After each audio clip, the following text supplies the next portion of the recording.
From Kansas State University, this is Agriculture Today. Eric Atkinson here, along with Samantha Bennett. And here's what's ahead. K-State's Dale Blasi talks with Samantha in just a moment about the cattle nutritional value considerations tied to summer annual forage selection and management, as it's planting time for forage hay and silage crops here in this state.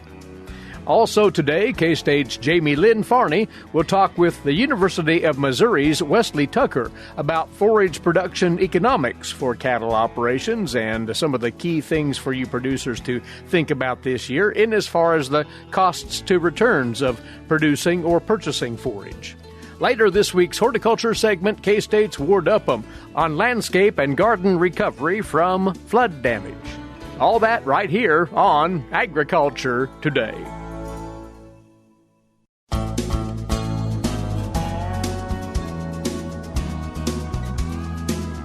You're listening to Agriculture Today with Samantha Bennett. Today, our conversation with Dr. Dale Blasi of K-State Research and Extension, our beef cattle nutritionist. We will be covering topics regarding summer annuals. So while producers may be keeping in mind the agronomic side of things, so anticipated costs, things of that nature, we are going to be covering some of the things that they can do to ensure that their herd is getting the proper nutrition needed.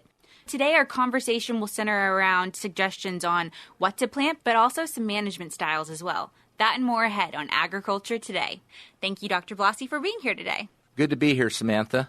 So today we will discuss a few topics regarding summer annuals, but first and foremost, what might cow-calf and or stocker producers keep in mind going into this planting season this summer?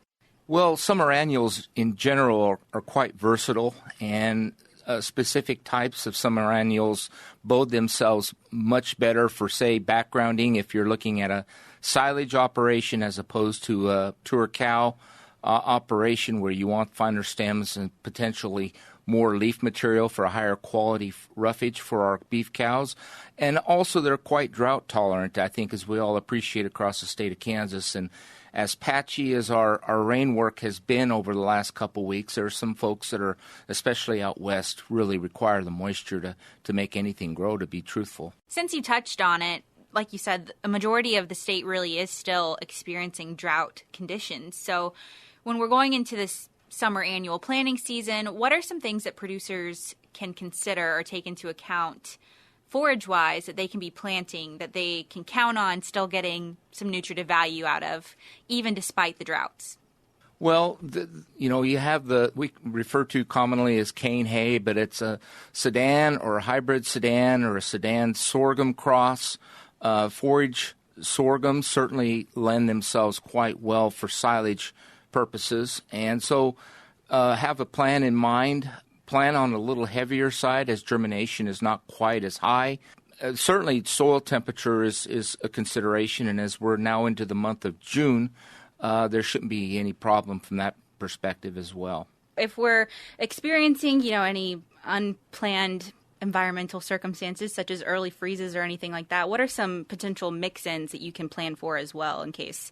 Well, if there's a situation where, especially in protracted drought and trying to get a catch crop in, certainly the foxtail millet would be one opportunity. Quality is not quite as good.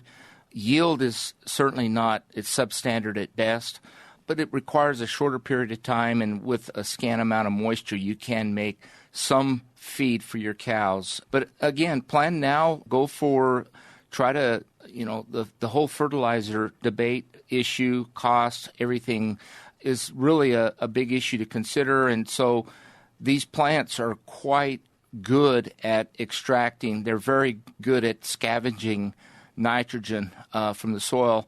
And so there's some great opportunities just to try to coast by, if you will, make some feed up for the cows and planning for this fall and into the winter for their forage needs. And then in terms of people that are maybe considering grazing at this point instead of crops for silage or that sort of deal, what are some things that they can keep in mind if they're going to consider grazing? Well, the one thing with respect to summer annuals and grazing is to allow the plant to gain sufficient height. You want it to get at least 12, 13, 14 inches. The accumulation of the nitrate is in the bottom third of the plant. That gives them some selectivity to perhaps move away from that potential danger zone. Again, fertility history on the pasture, whether you're using manure or something that has a much slower rate of release of the nutrients. And again, stress events. If you should be grazing and you move into drought, and you have the potential for accumulation of nitrates. But a lot of folks like the idea of doing rotation grazing, allowing some rest periods between. But then, again, that takes added fencing, the hot wire, certainly a water source or considerations as well. But a good opportunity for producers with the high cost of supplemental protein. Certainly we anticipate that going into the fall year. A good strategy to try to help your cows gain as much body condition as possible, especially with a calf by side, trying to get that. Make sure you get some good quality nutrition in them, and certainly the summer annuals is a good way of getting about doing that. When we're talking about summer annuals, we mentioned a concern for nitrates accumulating and, toxicity of that sort's happening. When we're thinking about these summer annuals that we're planning, what are some things we can keep in mind to mitigate that? Well, bear in mind that nitrate concentration does not diminish over time once harvested into the hay bale. And so the overall strategy with respect to harvesting summer annuals is when cutting to ensure that you pick up the cutter head, the cutter bar, and not harvest it in an alfalfa-like fashion, but to leave some residual out there and leave the nitrate out there in the first place. Every year during our winter feeding seasons in January, February, we do get cases of people that run into nitrate toxicity, especially if the plants that they have harvested were under drought stress at the present time for whatever reason, shadiness, just a whole plethora of reasons that can create accumulation of nitrate in the plant. So raise the cutter bar, and it also bodes well for having subsequent regrowth should there be a timely rain for fall usage or after your initial cut of hay for your summer annuals. And when you do that, you're also ensuring that there's a bit of potential for regrowth too as well? Absolutely. The stand's not as thick, but it does provide for some fairly good nutrition with the objective of putting a little added flesh to those cows going into the winter feeding season. Which we always like to hear, right? Absolutely. With some of those, you mentioned drought being something you're considering and nitrates accumulating. Could you anticipate even later grazing due to that lack of water? If you make a first crop and you roll up your feed, like say with a sedan, you get sufficient regrowth, and that provides some really good quality nutrition to follow out for the cows. Hopefully you've already weaned by that time, and you can get some additional body flesh on those cows, and plus the fertility won't be quite as strong, if you will, because you took it off with that initial hay crop. And so there's some opportunity, gives you some additional, it may save some where you normally graze during the winter. It buys you some acreage to perhaps get some added body condition on those cows, certainly. Which is always an added benefit as we approach, wintertime, as things get a little bit more difficult, including, costs that we're anticipating and things of that sort.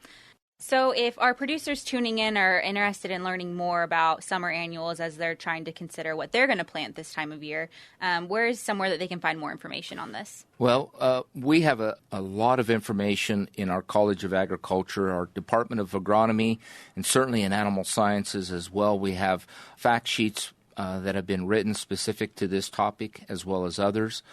Certainly go to ksubeef.org as a starting point. Ag Manager has some good information as well that could be tied back into the forage side of the cow-calf and stocker production side. I think an additional resource of value for producers if they are looking for more information regarding this topic might be our yearly summer annual forage field trial report that goes out every year from Kansas State University. If you're interested in seeing what some of those hybrid varieties are performing at each year, those trials are done at 3 different locations across the state, so Garden City, Hayes, and then Scandia. So if you're located near any of those and you want to see and measure how, your sort of planting might go in comparison to past years and maybe some idea of what to anticipate this coming summer, that's where you can find information regarding that. You can find that information and more at agronomy.ksu.edu. Dr. Blasi, thank you again for this conversation covering summer annuals and some tips on what to expect as we go into this important planting season. Thank you, Samantha. That's it from me. I'm Samantha Bennett with Agriculture Today. Now back to Eric Atkinson. All right, Samantha, thank you. And one other aspect of this that we will cover on one of our broadcasts next week is the opportunity for you summer annual forage growers to fully insure those crops through the USDA crop insurance program. We'll be talking with K-State risk management specialist Jenny Ift and forage agronomist John Holman of K-State about annual forage insurance. The deadline for enrolling is less than 2 weeks away now, June the 15th to be precise. You growers will want to take that in, so be listening for that conversation next week right here.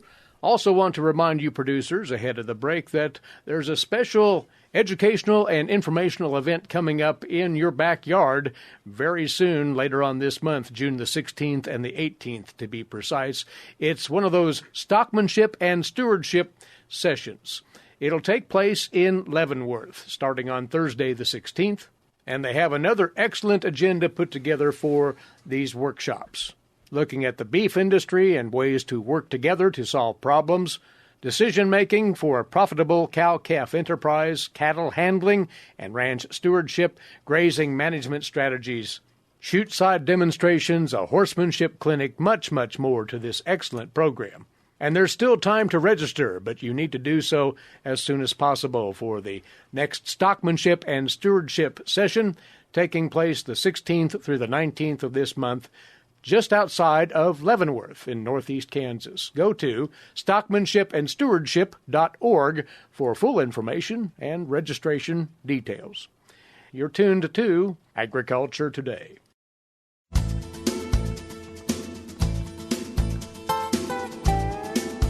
Agriculture Today continues now, and following up on the conversation that Samantha just had with K-State's Dale Blasi about planting summer annual forages for cattle herd feeding needs this fall and winter.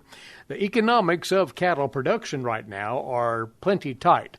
All aspects of the enterprise, including forage production and utilization, need to be scrutinized by producers closely. That was the theme of a recent podcast hosted by one of Dale's colleagues, K-State Beef Systems Specialist Jaymelynn Farney.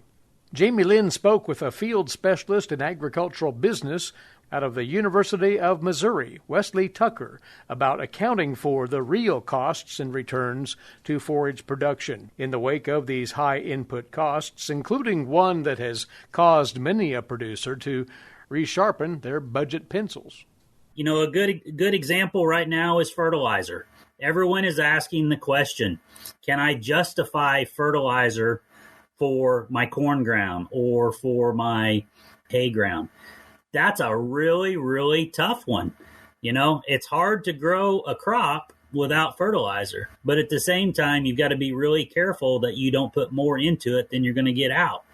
With forages, I think it comes down to what's the value of what you're going to get out of it on the other end. You know, what is the price of hay going to be if you don't produce enough and have to purchase it?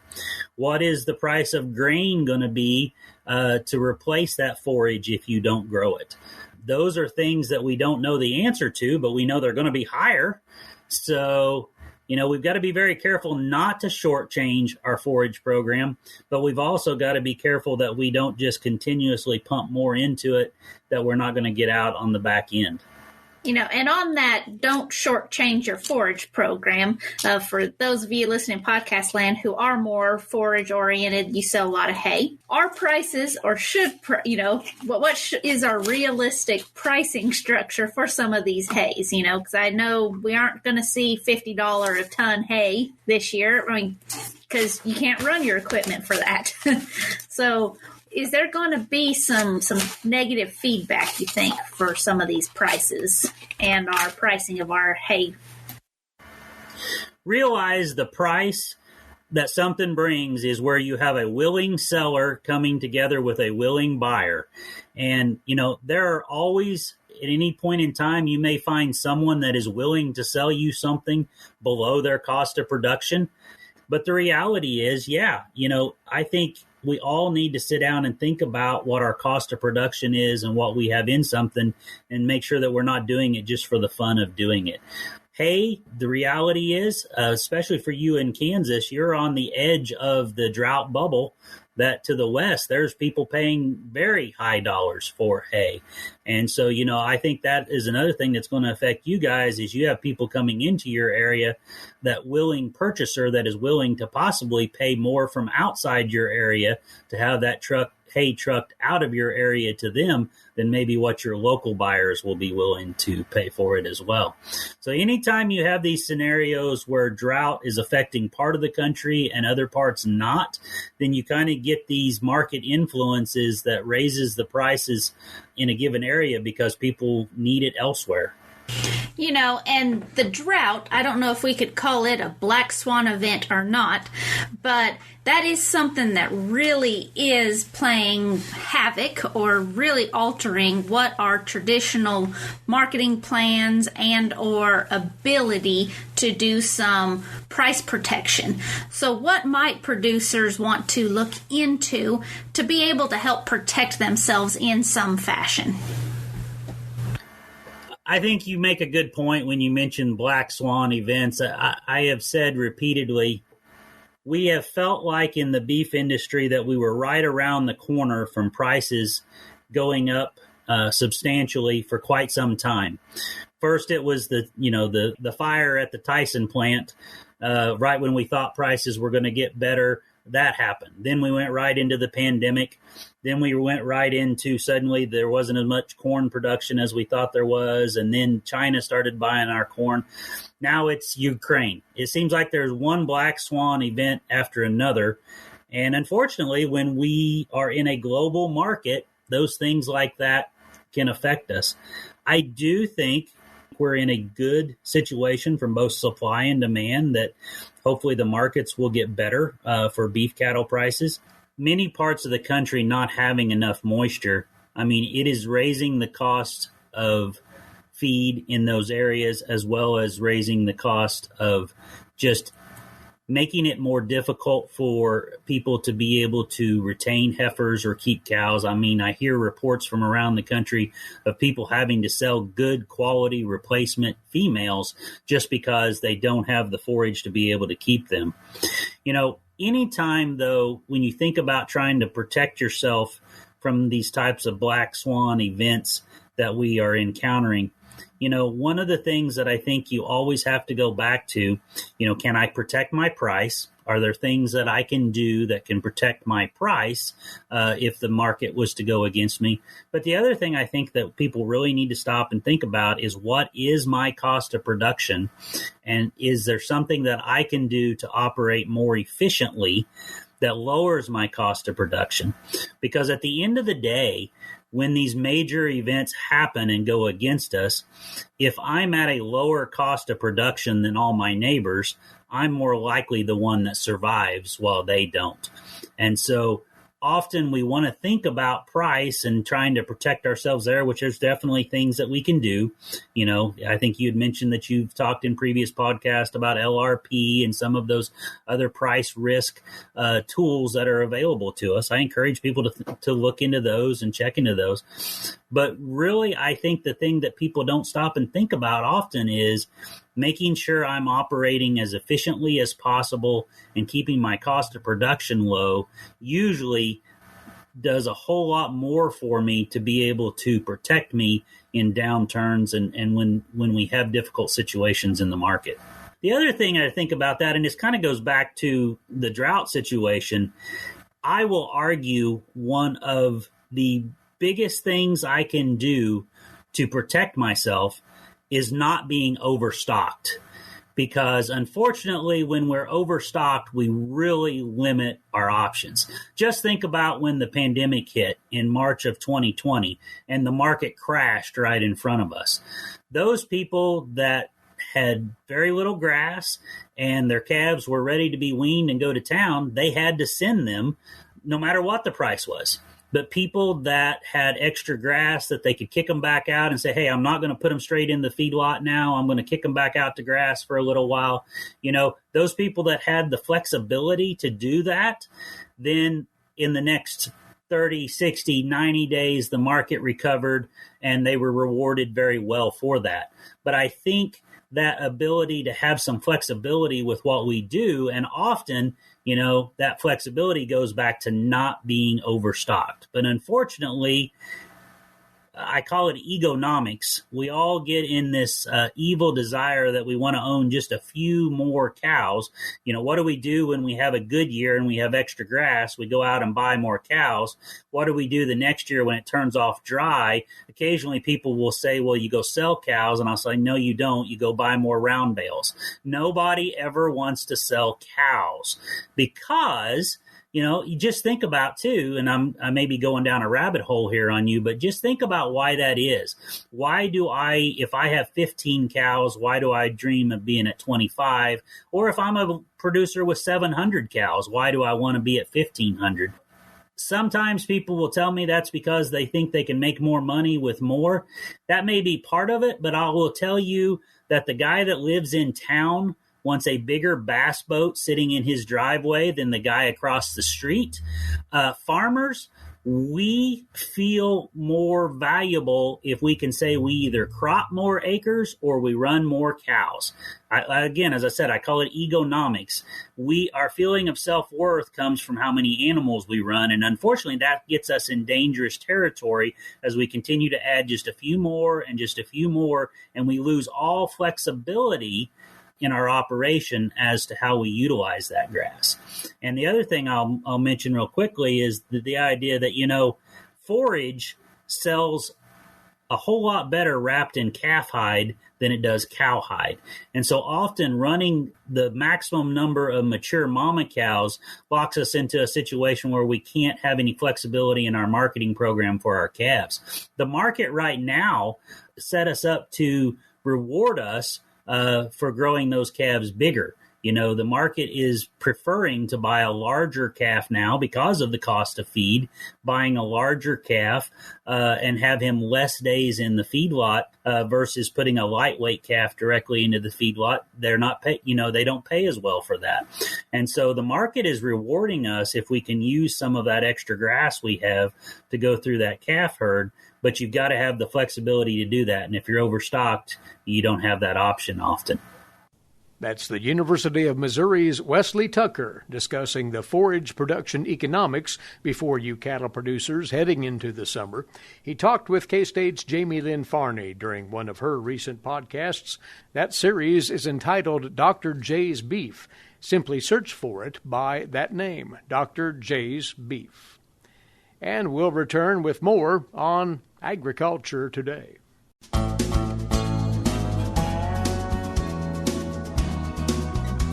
We're back now on Agriculture Today, and for you, this week's horticulture segment, and playing off of recent weather events in Kansas. For a fair part of the state, there have been heavy rains to the point of excess water, even flooding. How that's affecting our various horticultural plants is our topic now. Ward Upham, horticulturist, K-State Research and Extension, is alongside. It's pretty basic physics what happens to plants when they're oversaturated, Ward.